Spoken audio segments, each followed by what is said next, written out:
Olá, boa noite pessoal, tudo bem?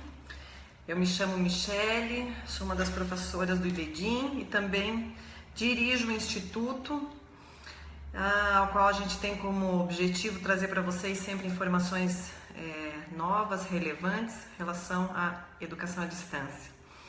Primeiro eu quero agradecer o contato, carinho de todas essas pessoas que têm mandado mensagens para a gente, carinhosas de agradecimento, por a gente estar sempre aí trazendo inovações, né? E trazendo esses conhecimentos práticos, porque realmente tem feito grande diferença na vida de alguns alunos nossos.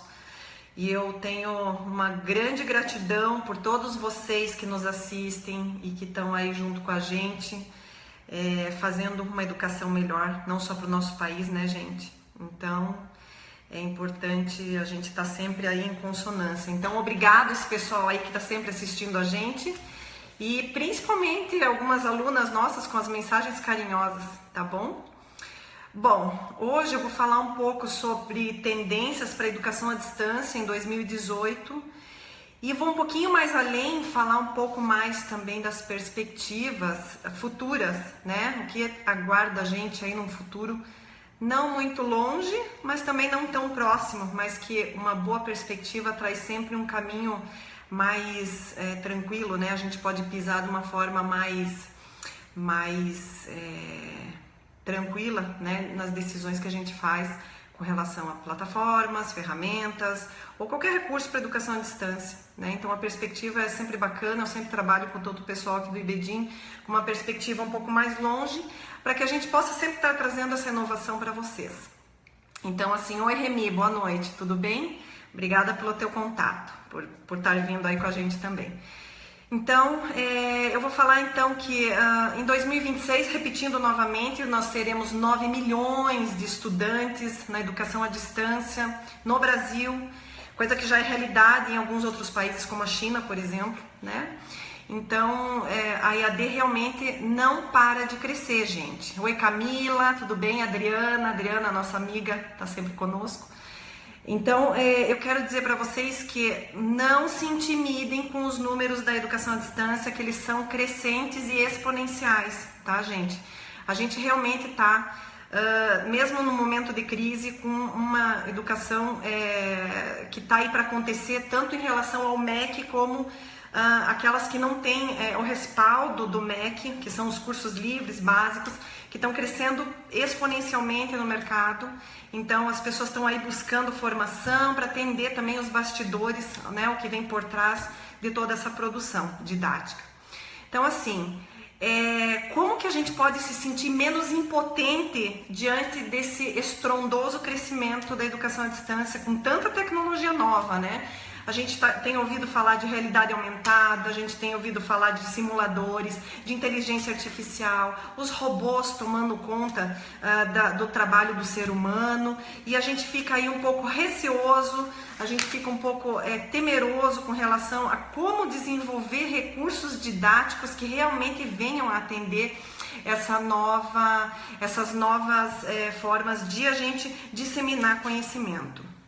Então eu vou falar de tendências para 2018 que já são bastante básicas, já estão até um pouco batidas, mas que continuam sendo tendências para o próximo ano, né? E depois eu vou abrir para vocês umas tendências um pouco mais complexas de se trabalhar, de se entender, mas que são simples de se trabalhar e de tornar isso factível, né, num curso à distância, tá? Então as tendências básicas são o microlearning, o learning aplicativos, que são os aplicativos educacionais, o learning apps, né? A gamificação, o learning colaborativo, as comunidades de prática. Eu vou falar um pouquinho do mobile learning, que ele tem muito a ver assim com o microlearning, com as microcápsulas de conhecimento. As plataformas ao vivo, essas que a gente está aqui conversando hoje, que são as verdadeiras salas de aula do futuro, são salas de aula em tempo real, né? Sem muito delonga, sem muito conteúdo ali massificado, é uma coisa mais básica, fácil de transmitir, que muito tem a ver também com essa questão da gente falar com o aluno de uma maneira mais prática, mais sem muito roteiro, né, pré-definido. Então, tem muito a ver com essa questão também.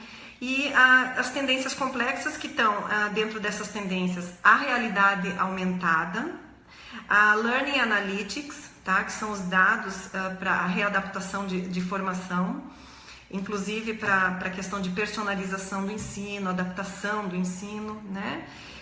E por último, a inteligência artificial na educação à distância, a Learning Machine, né?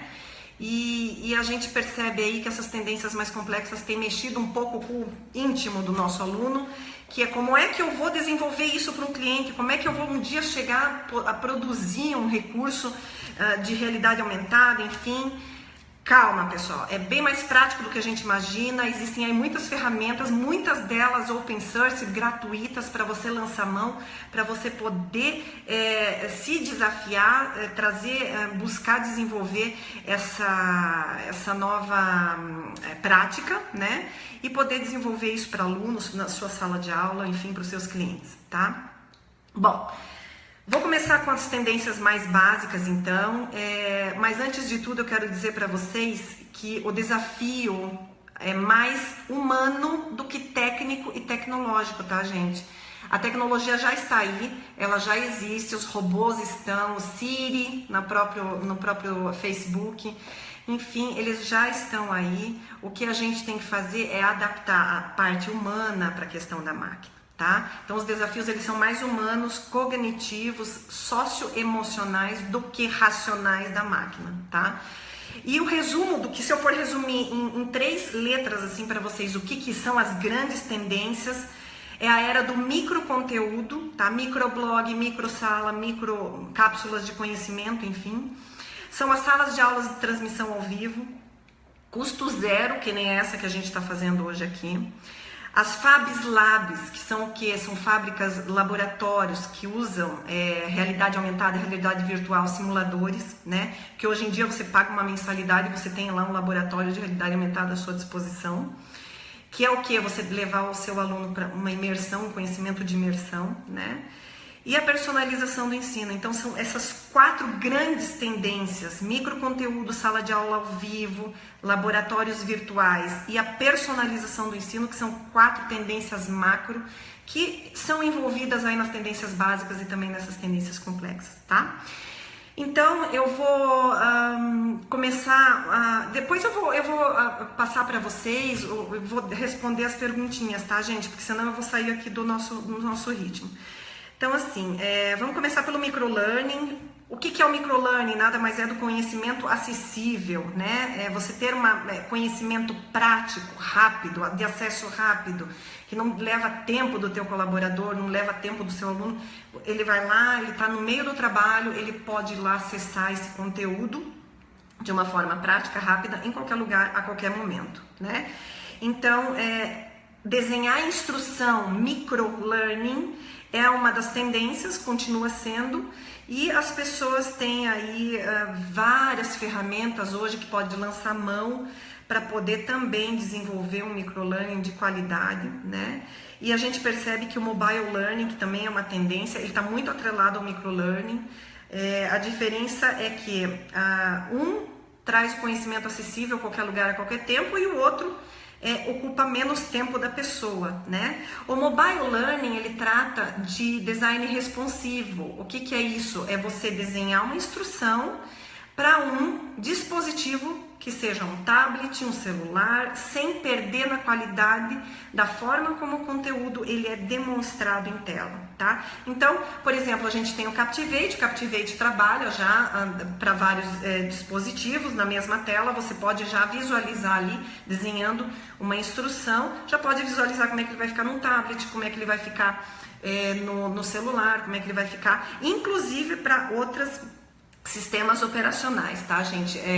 Hoje a gente sabe que o desafio do mobile learning hoje é desenvolver uma instrução para diversos sistemas operacionais, o iOS, né, o Android, enfim, outros de menos usabilidade que quase ninguém conhece, enfim, mas que continua sendo um dos grandes desafios, né?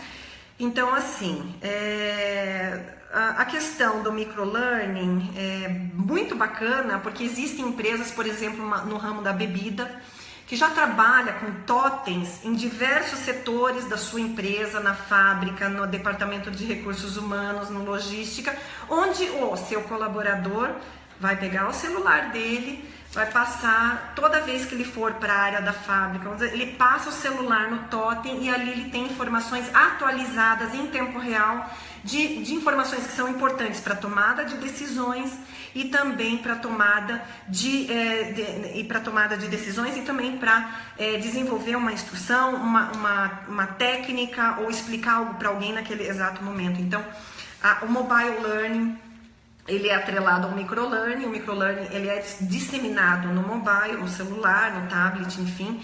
Antigamente ele já era assim, naqueles... esqueci o nome daquele aparelhinho que as pessoas carregavam no bolso, enfim, palm tops, enfim, elas já tinham algum acesso à informação, claro que não em tempo real, mas também tinham essa possibilidade de se informar em loco no momento ali que precisava de uma informação. Então, o microlearning é uma tendência básica que continua para os próximos anos, com certeza.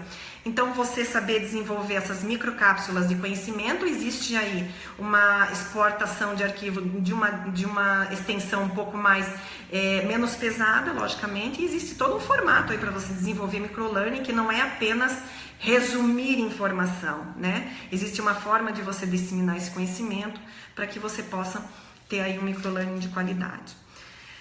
Vamos falar um pouquinho também sobre os aplicativos educacionais, os learning apps, que nada mais são do que os microblogs, são aqueles sisteminhas, são os pequenos AVAs, né, que as escolas bastante usam para acompanhamento das tarefas entre aluno e professor. Então, ele nada mais é que um micro-AVA, onde o professor lança a mão para poder estar buscando, desenvolvendo tarefa com seus alunos e estarem ali trocando todas aquelas questões de estudo, cronogramas, notas, anotações. Então, os alunos lançam mão desses aplicativos. Um bem conhecido no mundo inteiro é o Edmodo, que é um aplicativo muito bacana. Depois vocês acessem aí na internet, tem aí para vocês darem uma olhada, como tantos outros também, o App Prova, e tantos outros aí que a gente tem falado tanto aí, enfim, que vocês podem acabar desenvolvendo. O Learning App é passível de desenvolvimento pelo designer instrucional, com certeza. Nada mais factível de se desenvolver do que o designer instrucional também estar desenvolvendo aplicativos educacionais, tá?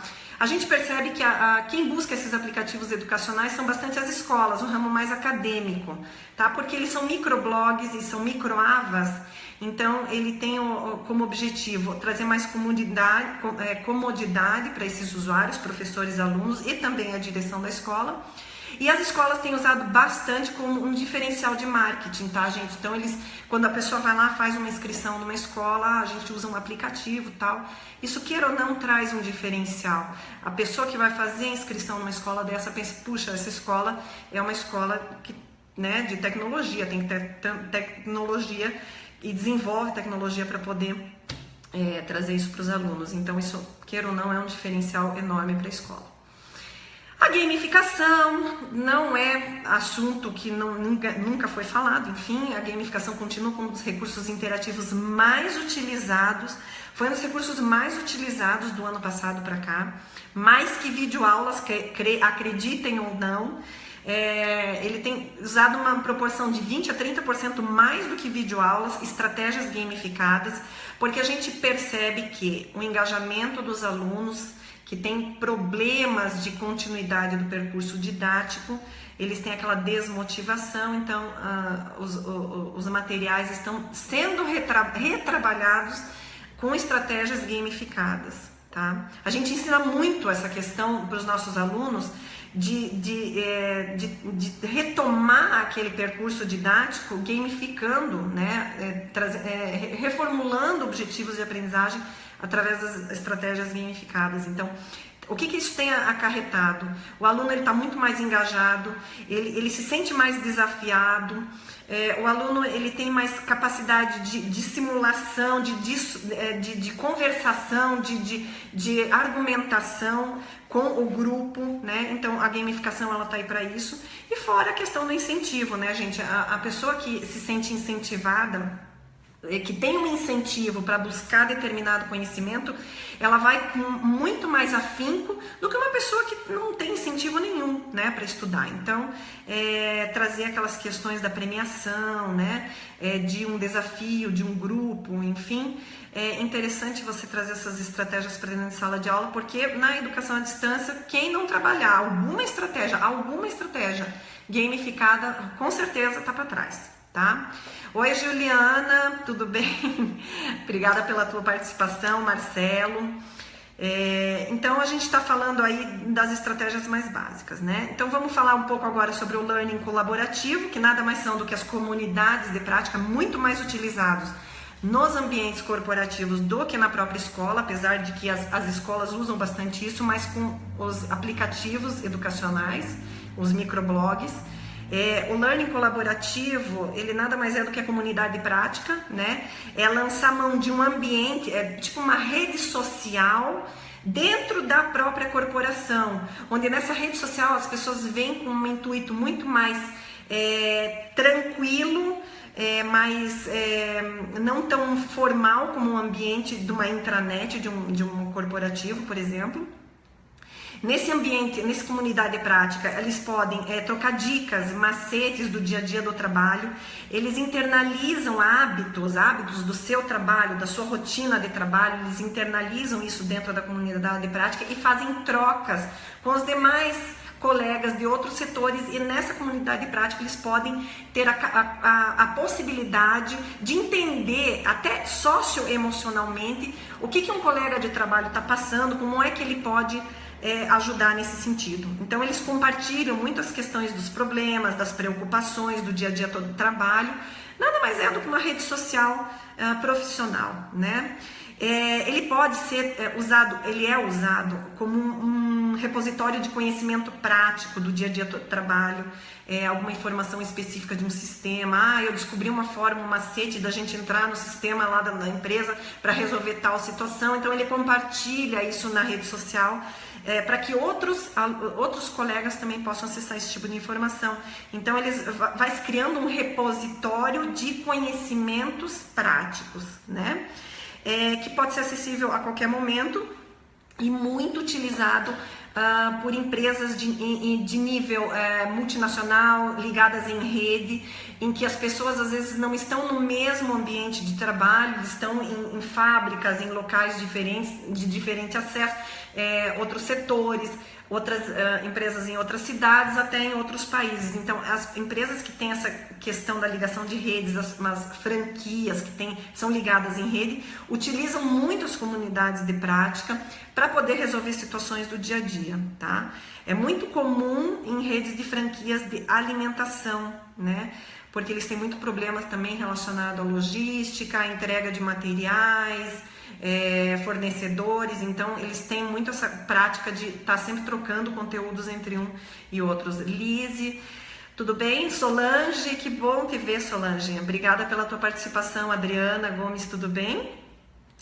Então, assim, outra forma bacana de trabalhar a comunidade de prática, que também é uma das tendências, continua como tendência para 2018, é a questão de regionalizar contextos, né, gente? Então, você utiliza a rede, você consegue trabalhar regionalmente um problema, que ele acaba, é como se fosse uma rede, ele trabalha regional, depois ele vai ampliando todo o processo de resolução de problemas, de troca de dicas, enfim, que aquilo vai se tornando um grande repositório de informação, desculpa. E o que isso traz de bacana é que é um envolvimento do aprendizado em conjunto, né? Nada melhor do que você aprender em conjunto com todos os seus colegas, porque o aprendizado ele se torna muito mais interessante, ele se torna muito mais efetivo, né? Continuando com as tendências, as plataformas de transmissão ao vivo. Eu tenho participado muito do LinkedIn. Quem ainda não participa da nossa rede no LinkedIn, está lá no nosso site, Vai lá que a gente tem postado bastante coisa. Eu tenho uma rede muito bacana de contatos, que eu faço questão até de dividir isso com os nossos alunos, porque muitas das informações a gente traz ali do LinkedIn, que é na parte ali da questão do RH, que muita gente tem perguntado no LinkedIn sobre, eu tenho conhecimento para transmitir, eu sou professora de marketing, eu trabalho especificamente numa empresa de marketing, mas muita gente me pergunta sobre funções, enfim, de marketing digital. Eu queria uma plataforma de transmissão ao vivo que fosse custo zero ou custo baixo. Enfim, é isso aqui que a gente está fazendo hoje. Existem outras plataformas como o Easy, o Zoom, que são plataformas de interação ao vivo, tempo real, que são gratuitas, né?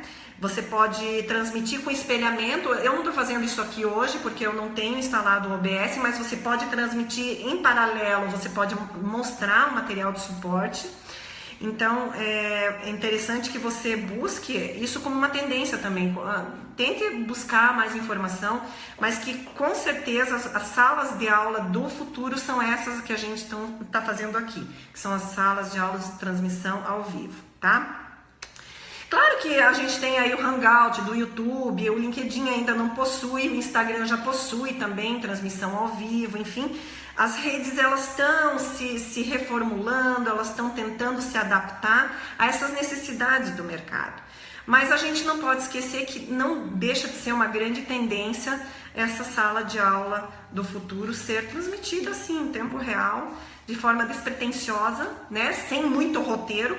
A diferença de uma videoaula para uma transmissão ao vivo é que a videoaula é totalmente roteirizada, ela pode ser editada, ela pode ser retrabalhada, enquanto que na transmissão ao vivo a gente tem que ter uma coisa de você poder falar com o aluno de uma maneira, de um nível igual, sem muito roteiro, né? Eu erro muito também, mas que tem essa possibilidade, né, da gente poder trabalhar esse conteúdo de uma forma mais fluida, né, não tão roteirizada, né? Então, com certeza essa é uma das tendências que a gente mais vê, que a sala de aula do futuro é ao vivo em tempo real, tá? Agora eu vou falar um pouquinho para vocês. Chayenne, tudo bem? Michel, Lise. Eu vou falar um pouquinho para vocês sobre tendências um pouco mais complexas e nós vamos terminar essa live hoje com uma grande... a gente vai ter que ficar para pensar algumas questões que eu vou falar mais para frente sobre inteligência artificial. Mas vamos falar primeiro sobre realidade aumentada, que nada mais vai ser do que o grande laboratório do futuro. Pense uma escola. Você não tinha antigamente o laboratório de ciências, onde você ia lá, existiam aqueles potes com pedras, com criança, enfim, uma infinidade de materiais para você manipular, para você ver. Então, pessoal, a realidade aumentada nada mais é do que o laboratório do futuro, onde você vai manipular essas peças, você vai usar tecnologias vestíveis e vai imergir na educação. O laboratório do futuro não é mais manipular os materiais. E eu vou mais além, daqui a um tempo os cursos na área da saúde também não vão mais ser com corpos manipuláveis ali, manipular o corpo. Tudo vai ser feito via simulação, via tecnologia vestível, você vai imergir dentro. A coisa não vem para você, você vai para a coisa. Então, assim, a realidade aumentada é uma tendência, ela é um pouco mais complexa de entender, porém é muito bacana de trabalhar. Eu quero que vocês todos anotem um site que eu acho muito bacana, realidadeaumentadabrasil.com.br. Eu quero contatar esse pessoal para a gente tentar fazer algum trabalho conjunto para que você trazer para os nossos alunos essas novidades. Existe lá uma possibilidade de você fazer aplicativo, você mesmo, com peças, moldar a sua própria peça, trazer a realidade aumentada para dentro da tua realidade, para a sua sala de aula, né? Se você compartilha, você vê bastante aí o nosso Facebook, Com certeza você já deve ter visto nessas últimas postagens, aí umas 4, 5 postagens de realidade aumentada de pessoas manipulando peças, né? O que isso é bacana? Qual que é o objetivo real, né? Para que existe a realidade aumentada? Nada mais é do que levar o ser humano para dentro de um contexto onde ele pode treinar a ação num ambiente seguro, tá, gente? Você vai simular um voo, você não precisa entrar dentro do avião, é inadmissível uma coisa assim. Você hoje vai tentar fazer uma cirurgia, hoje a gente ainda faz cirurgia, a gente já vê que existem robôs fazendo cirurgia cerebral em 2 minutos. Então, a gente percebe que esses ambientes simulatórios trazem maior segurança, você aprende num contexto onde você emerge, né? E traz muito mais segurança para você. Você se apropria de informações as quais você visualiza aquilo e você sente cognitivamente como se você estivesse vivenciando aquilo, e ao vivenciar isso, você traz isso como uma formação, como algo que você passou. Tá? Isso cognitivamente existem explicações que eu não vou entrar aqui em discussão, que não é o caso, que a gente pode marcar para uma próxima live, mas a partir do momento que você emerge numa situação em que você se apropria de alguma situação, você automaticamente, o teu cérebro entende que você está passando por aquilo e aquilo se torna sua experiência, né? Por que as pessoas têm usado a realidade virtual para a área da saúde, por exemplo? Eu li esses tempos que usaram o óculos para tratar Alzheimer, né, de alguns doentes já terminais de Alzheimer, e conseguiram reverter a questão da ansiedade dessas pessoas, trabalhando aí contextos de realidade virtual, onde a pessoa se inseria num ambiente onde ela de alguma forma resgatava alguma emoção, de programas que foram desenvolvidos com a história daquele paciente, e que ela de alguma forma resgatou informações através da realidade aumentada. Então isso é um avanço, né, gente? Então é a área da saúde utilizando, vivenciando esses espaços lúdicos, né?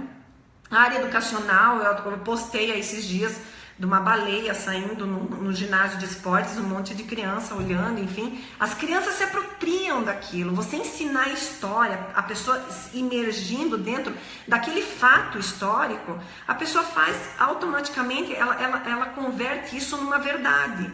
E aquilo ela entende de uma forma muito mais prática do que ler um texto ou escutar alguma coisa.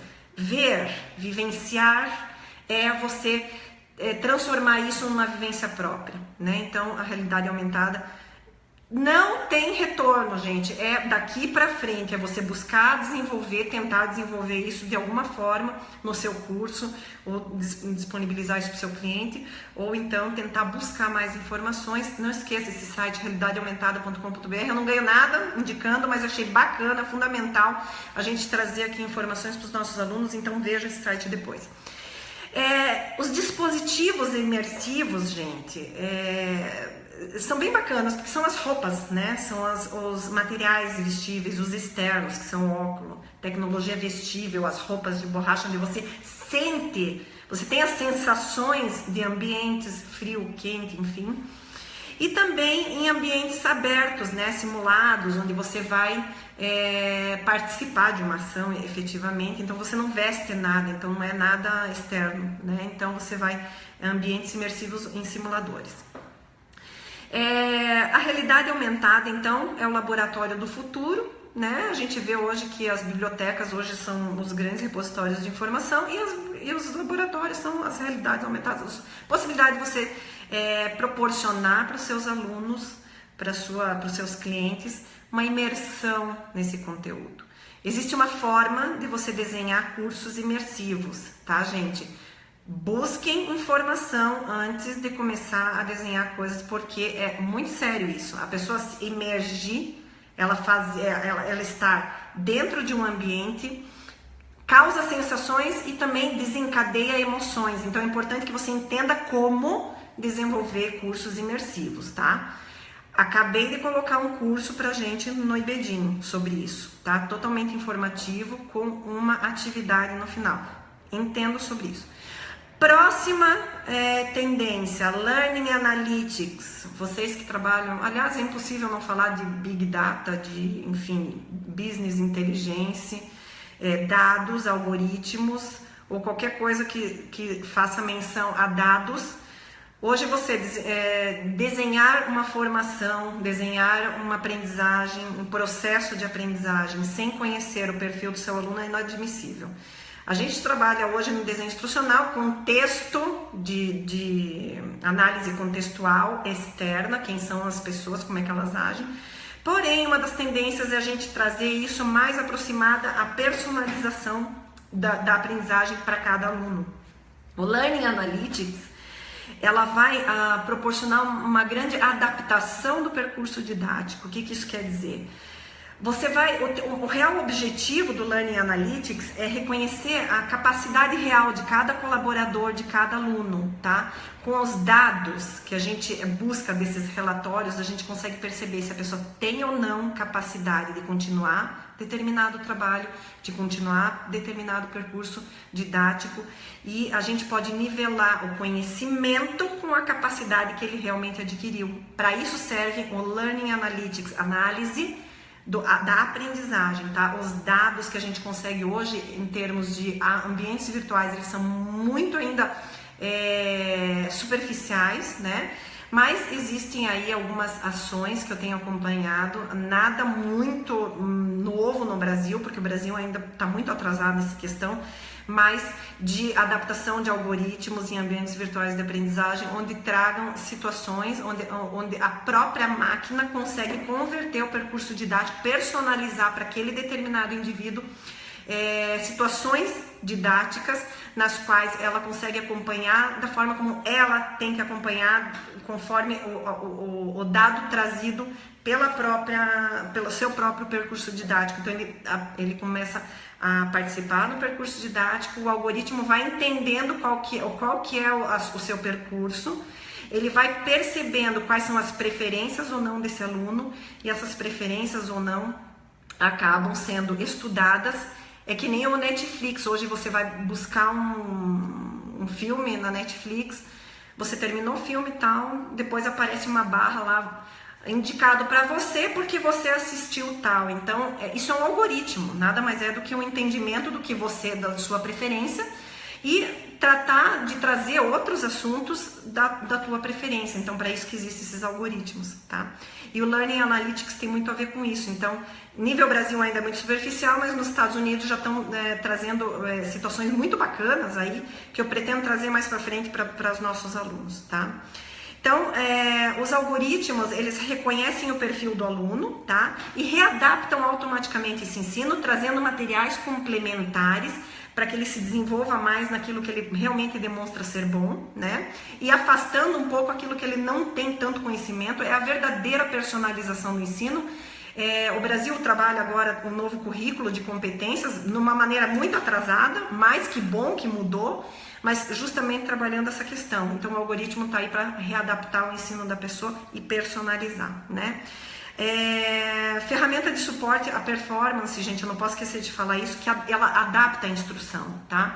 Essas ferramentas de suporte à performance, a SuccessFactors trabalha com a SAP trabalha com uma ferramenta muito bacana de apoio à performance, que consegue, né, adaptar a instrução. O IBM também já tem o Watson hoje, que também já adapta algumas questões relacionadas à preferência de alunos, enfim, e que é bem bacana de você buscar saber mais a respeito do assunto, porque o Learning Analytics realmente é uma das tendências um pouco mais complexas de entender, mas nada difíceis de aplicar, né?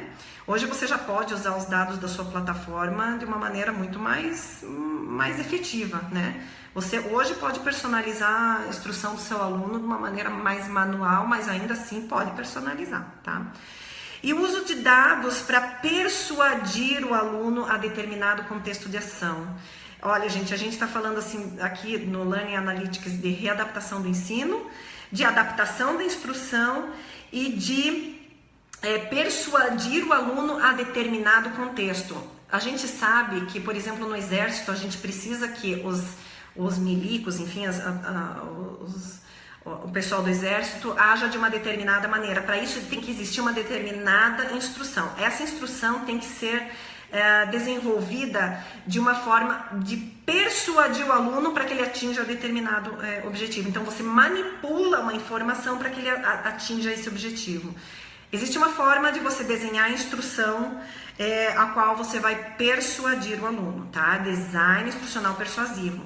Tem uma forma de desenhar isso para que você manipule uma informação para que se atinja determinado objetivo. Isso para treinamentos mais de área prática mesmo, tá? Principalmente corporativo, exército, aeronáutica, enfim, eles têm que exercer uma determinada função. Não usado tanto para escolas, porque para a escola é mais personalização, mas a persuasão é trabalhada mais nesses contextos corporativos. E por último, a inteligência artificial na educação à distância. Olha, gente, a Learning Machine, hoje que estão falando tanto, nós vamos falar de algo muito complexo e atingível também na educação à distância, mas vai se tornar, inevitavelmente, eu acho que é o futuro da educação, está em jogo quando a gente fala de Learning Machine, Deep Learning, tá? Que nada mais é do que automatizar o ensino, automatizar o conhecimento. Eu estou falando isso para vocês porque a gente vai chegar num ponto em que a gente vai sair da economia do conhecimento e a gente vai entrar na economia da automação. A gente vai sair do desafio cognitivo e vai entrar no desafio da racionalidade da máquina. O que isso quer dizer, gente? A economia do conhecimento, como a gente conhece hoje, a gente trabalha um dilema cognitivo, né? A máquina hoje, ela não reconhece a emoção humana ainda. Vai acontecer. Elon Musk, CEO da Tesla, aquela que desenvolve os carrinhos que andam, sozinhos. Esse CEO está desenvolvendo um programa chamado Neuralink, que liga o cérebro humano ao computador. Ele está fazendo isso por um único objetivo. Ele não quer que o ser humano se subjugue à máquina, porque a máquina já está transpassando a vontade humana. A facilidade com que a programação de um algoritmo pode ser feita para reconhecer imagens, para reconhecer dados, ela ultrapassa a capacidade humana. Então ele quer fazer o quê? Implantar chips no cérebro humano para que o humano consiga fazer download e upload de arquivos, muito similar ao que acontecia naquele filme Matrix, para que você desenvolva determinadas habilidades exatamente como a máquina. Ele não quer que o humano se subjugue à máquina, mas sim trabalhe em conjunto. O que isso quer dizer quando ele implanta um chip no cérebro? Nada mais é do que transformar o humano numa máquina, né, gente? Parece assustador, né? Mas é um dilema que chega a ser filosófica. A gente tem que conversar isso filosoficamente, que não é o tema aqui agora, né? Então, o que eu estou falando com inteligência artificial na EAD? Nada mais do que automatizar o ensino através da criação de algoritmos que vão personalizar o ensino conforme a pessoa vai passando o percurso didático. Então, a gente vai treinar. O que vai ser o futuro do treinamento, o futuro do design instrucional? Nós não vamos mais treinar humanos, nós vamos treinar algoritmos que vão responder por tarefas comuns. Nós vamos criar atividades, tarefas que esses algoritmos vão entender e fazer no lugar do humano. Exemplo, nós vamos treinar algoritmos para as tarefas de entendimento de algumas emoções humanas. Por exemplo, sarcasmo. A gente vai criar um algoritmo porque ele entenda em determinados assuntos, em determinadas palavras, em determinadas situações, que aquilo ali é um sarcasmo. Vai se igualar ao humano? Não, por enquanto. A gente é que tem que abrir a mente, né? O treinamento vai passar a ser... A gente treinar algoritmos para exercer tarefas comuns já existe hoje isso no carro automatizado, né? O que é? Nada mais é do que criar algoritmos para que aquele carro haja em determinados contextos e situações. Então ele é programado para aquilo. Ele vai acabar, por exemplo, num futuro distante com o Uber, né? Não vai ter mais motorista. E olha que o Uber já está trazendo uma grande mudança para os taxistas, né? Outra função bacana que é interessante eu exemplificar para vocês é o treinamento de algoritmo para exercer atividades de um contador. Não vai mais existir contador, vai existir um algoritmo que faz as tarefas de um contador. Vai existir um algoritmo que faz as tarefas de um advogado. Mas quem vai treinar esse algoritmo? Somos nós. Nós é que vamos alimentar essas máquinas, nós é que vamos alimentar esses algoritmos de conhecimentos factíveis para que a máquina possa exercer essas tarefas humanas. O que vai acontecer com o humano? A gente vai ter tempo suficiente para poder criar, recriar, né? E aí, voltando ao Elon Musk, lá colocando o chip no cérebro humano, ele vai ter a gente vai ter a possibilidade de se tornar independente dos gadgets, independente dos hardwares, dos fios. Não tem coisa pior do que um monte de fio, gente. Então, o que a gente vai fazer? A gente vai estar tudo aqui, ó, implantado no chip, a gente já vai ter um conhecimento tácito, direto, sem ficar carregando mais nada, né? Então, essa que é a grande sacada da inteligência artificial, tá? Os algoritmos trabalham com grande quantidade de informações. Eu não sei se vocês se dão conta hoje que, por exemplo, no Instagram, existem empresas que trabalham marketing digital muito com relação a algoritmos. Por exemplo, você posta uma foto lá num bar tomando uma bebida e você posta uma foto lá com seu amigo e o algoritmo de determinada empresa, da empresa de cerveja, vamos supor, ela vai rastrear na rede todas as fotos, todas as informações cuja imagem tem a logomarca daquela empresa. Automaticamente você está fazendo propaganda para aquela marca de cerveja. Aquilo é um respaldo que você está dando na sua rede social de estar tomando uma bebida daquela determinada empresa. Essa é uma sacada de marketing enorme. O Facebook, o Instagram já trabalha muito com essa questão de algoritmos, já treinaram algoritmos para poder identificar essas marcas. Para poder utilizar isso como estratégia de marketing. Então, pessoal, cuidem com o que vocês tomam ou fotografam para não ficar aí fazendo propaganda gratuita, tá? Algoritmos, também a questão do desenho da própria instrução com relação à inteligência artificial. A gente vai começar a automatizar modelos analíticos de instrução. O que isso quer dizer? A máquina vai ser treinada para indicar, que nem a Netflix faz pra gente os filmes. A gente vai programar a máquina para indicar determinados percursos didáticos que se adaptem ao gosto daquele aluno. É a total personalização no ensino, tá? Através do algoritmo. Bom, gente, essas são as tendências, as mais complexas, as mais simples, mas eu quero deixar aqui uma orientação para vocês bem bacana de como ficará o desenho instrucional no futuro, né? Eu acho que a gente vai num futuro mais distante. Eu gosto de trabalhar com essa perspectiva porque vocês sabem até onde podem ir, mas vocês têm um caminho a percorrer, né? A gente tem um caminho a percorrer. Quanto mais informação, mais você vai estar integrado, você vai ter mais poder de argumentação com o seu cliente, com o seu aluno, enfim, com a sua escola, de poder trazer essas mudanças para dentro, né? De sala de aula, enfim, do contexto corporativo. Essa questão da inteligência artificial na EAD é muito trabalhar essa questão, né, da inteligência artificial, do homem-máquina, cérebro ligado em chip, download de arquivo no cérebro, enfim. Existe um filme na Netflix que saiu esses dias, acho que mês passado, que chama Ex Machina,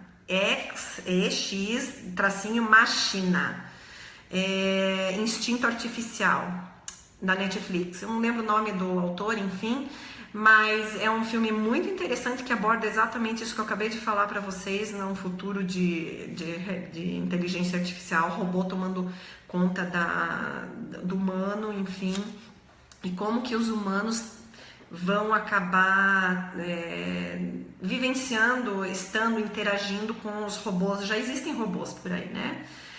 Então, gente, fica essa indicação desse filme da Netflix. Lembrar que nada é para amanhã, né, nessas tendências mais complexas, mas que as tendências mais básicas, microlearning, aplicativos educacionais, mobile learning, gamificação, realidade aumentada, já são tendências que vocês podem buscar e desenvolver perfeitamente dentro de sala de aula. Entendam o que é desenhar, fazer um design instrucional persuasivo, entendam o que é fazer um design instrucional personalizado, como o que é que se personaliza uma instrução. São coisas sérias que a gente está conversando aqui, tá? Porque no futuro próximo, quem vai validar o processo educacional não são mais os humanos, são as máquinas. Hoje a gente tem os AVAs, os ambientes virtuais, e com certeza a tendência é esses ambientes virtuais se modernizarem cada vez mais, progredirem, os algoritmos, os relatórios de acompanhamento vão ser cada vez mais complexos, com informações cada vez mais aprofundadas, mais afuniladas, que vão trazer para vocês um grande poder de dissuasão, de persuasão, de modificação, de readaptação do ensino. Então, se eu realmente for falar para vocês das tendências, a gente pensar no microconteúdo, salas de aula ao vivo, as Fab Labs, são as fábricas, os laboratórios, realidade aumentada, curso imersivo, interagir, né? E personalização do ensino, persuasão, personalização, adaptação, tornar ele acessível, né? E aí, para finalizar, eu quero dizer para vocês que hoje a estratégia de negociação dentro da educação à distância, ela é muito formada naquela cadeia antiga ainda de aquele que produz a matéria-prima, o conteúdo, enfim, aquele que é o fornecedor e aquele que vai distribuir, né? Quem fornece, quem fornece. Por exemplo, vou dar um exemplo. Você, conteudista, que vai trabalhar em conjunto com o fornecedor, uma dessas empresas de solução, e o cara que vai fazer a distribuição, a venda, o comércio desse material didático, enfim.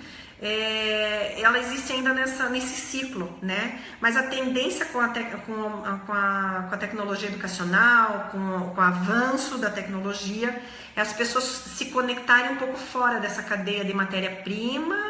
Eu faço, eu vendo ali junto com o fornecedor e o vendedor distribui. A gente vai sair um pouco dessa dinâmica, onde as entregas vão ser mais rápidas, muito mais personalizadas, os relacionamentos entre as empresas, você como conteudista, designer, vai ser muito mais fluido, né? E os serviços vão ser muito mais voláteis. O que isso quer dizer? Eu acredito e eu aposto muito num retorno um pouco de tornar a educação um pouco mais artesanal, mais dedicada à regionalização, né, a cada região, aos contextos de cada região, e você adaptar, personalizar o ensino para aquela região. Nem sempre o que é para um é para todos. No Brasil, por exemplo, a gente tem um país muito grande, então é muito difícil você personalizar o mesmo ensino para uma multiculturalidade tão grande. Então é importante a gente prestar um pouco atenção nisso também. Então fica aí para você pensar o que essas máquinas vão fazer conosco, né? E como você pode atender essas demandas e trabalhar com essa perspectiva, tá bom? Gente, obrigada, Simone, Adriana, obrigada. A realidade aumentada para a área da saúde, como eu falei, podem perguntar, gente, que eu vou dividir o que eu sei com vocês um pouco. Eu tô lendo aqui da Lilian, enfim. Na área da saúde, realidade aumentada, como eu falei, eu tratar o Alzheimer, uso o Oculus Rift, que é aquele óculos grande, que trabalha com um grupo de velhinhos e que teve essa possibilidade de trabalhar vivências da própria pessoa, né, da história contada pelos familiares, e foi desenvolvido ali todo um contexto de imersão ali para a pessoa relembrar de aspectos da sua vida, e ela se emocionou, a ansiedade baixou, foi muito benéfico para o tratamento na área da saúde, né? Os interesses do aluno, né, aprendizagem, respeitando os interesses do aluno, sim, a gente tem que respeitar sim os interesses do aluno e as preferências, personalizar a instrução ou criar algoritmos que vão buscar o interesse do aluno é muito interessante, como eu falei, a Netflix, né, a gente tem que buscar desenvolver instrução, os mais diversos aspectos, mas a gente num percurso didático, numa sala de aula, você tentar atender a demanda de cada aluno, né? Referências sobre DI persuasivo, a gente tem várias, a gente trabalha no nosso curso, se eu for dar para vocês aqui é muita coisa, né? Você persuadir, a gente trabalha com muito case do exército, né? Porque nesse grupo de pessoas que são instruídas, elas são instruídas a determinada conduta, então a gente tem que trabalhar, a gente tenta buscar desenvolver junto com o aluno esses cases, né, mostrar esses cases para o aluno e como é que ele pode, a gente passa cases também, como é que ele vai desenvolver uma determinada instrução sobre determinados cases, tá? Que mais, gente? Pode usar o Lip Motion para a saúde? Pode usar, não tem problema. Inclusive, gente, eu falei da realidade aumentada, do óculos, enfim, que são algumas dos recursos. Existem milhares de recursos aí que estão sendo, inclusive, trabalhados agora nesse congresso que está tendo nos Estados Unidos, da Associação de Treinamento, Desenvolvimento, enfim. Estão trazendo muitas novidades, que é interessante. Eu vou trazer para vocês nas próximas lives, porque não dá tempo de falar tudo aqui, né? O futuro do profissional de DI, gente, eu acho que eu não vejo crise para nossa área. Eu acho que o profissional de DI é o professor do futuro, né? A pessoa que vai desenvolver instrução, o professor do futuro, aquele que desenvolve currículo, que está desenvolvendo aí os percursos didáticos do aluno. Hoje é o docente online, eu vejo perspectivas maravilhosas para a gente, principalmente no desenvolvimento de novos recursos, né? O Google Classroom, se eu recomendo sim, principalmente para a área educacional. A gente percebe nos Estados Unidos, por exemplo, trabalham muito o Google Classroom em Chicago, nas escolas públicas, né? Inclusive passou já a Apple e outros distribuidores de laptops, né? O Google está no top, né? A Apple foi uma das que ficaram por último ali na distribuição de laptops e contextos didáticos por conta do Google, né? Então, o Brasil ainda, a gente não é muito tímido ainda, né? Esse tipo de ação, mas sim, indico, com certeza, né? Obrigada, Adriana. Tenho que ir. Vai, Lise, não tem problema. Você vê que o DI tem sido mais entendido na área educacional corporativa. Olha, ambos lados. A diferença é que na área corporativa eles realmente contratam DI e na área educacional eles contratam ali professor, docente, tal, mas a linguagem, eles usam essa linguagem, supervisor educacional, tal. Entendam, a gente não tem uma profissão regulamentada, não existe uma nomenclatura, né? A gente equipara a nomenclatura desenho instrucional com analista de RH sênior e também orientador educacional, enfim, orientador educacional. Então, na área acadêmica, você não vai encontrar como designer educacional, você vai entrar como orientador educacional, supervisor educacional, enfim, mas que eles já estão buscando nessa carreira aí, nessa vaga, enfim, todas as competências que o designer instrucional hoje tem que demonstrar, tá? Que é desenvolvimento de novas tecnologias educacionais dentro da sala de aula, tá, Liz? Então é isso, gente. Tem mais alguma dúvida, pessoal? Se vocês, quem ficou durante a transmissão ao vivo vai receber o seu diploma, o certificadinho de 1 hora. Por favor, deixem aqui o seu e-mail, né, e o seu nome completo, que a gente vai mandar para vocês por e-mail o certificado, tá, gente? Semana que vem tem mais. Eu vou falar para vocês semana que vem, ainda não sei qual é o assunto, mas se vocês quiserem sugerir, por favor, gente, escrevam aqui embaixo, a sugestão de assunto, que eu faço maior questão de pesquisar, trazer inovação, porque eu gosto muito dessa troca, ela é muito rica, tanto para nós aqui do IBEDIM quanto para vocês, né? Oi, Juliana, obrigada! Então tá bom, oi, Lilian, tudo bem? Gente, muito obrigado pelo carinho de vocês, como sempre, por estar aí assistindo a gente. Qualquer coisa, por favor, liguem pra gente, a gente atende no WhatsApp também. Lembrando que a gente tem todas essas formações, tá bom? Gente, um beijo grande, espero que vocês tenham gostado. Até mais!